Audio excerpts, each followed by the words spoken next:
një llogari që keni bërë këtij kom. Nuk pyeten me as deputetët, as qeveria, as gjë. E njëherë po i them, Edi, ka ardhur fundi. Mos u merr me shëgo veten, shëgo familjen, shëgo vëllan, shëgo fëmijët tënd, se do përfundosh në rrugë shumë të keqe.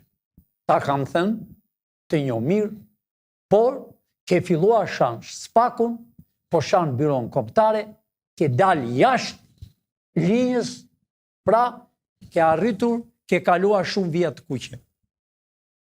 S'ke punë me as me zëvendës kryeministrin, mbroje veten tënde. Atje ka arritur që ti të mbrosh veten tënde. Njerin kryesor e dim ku është, më ta sillë desër, atë djalin e ri, që ai ishte kryesori, që ishte bosi i televizorëve të Shqipërisë dhe i gazetave.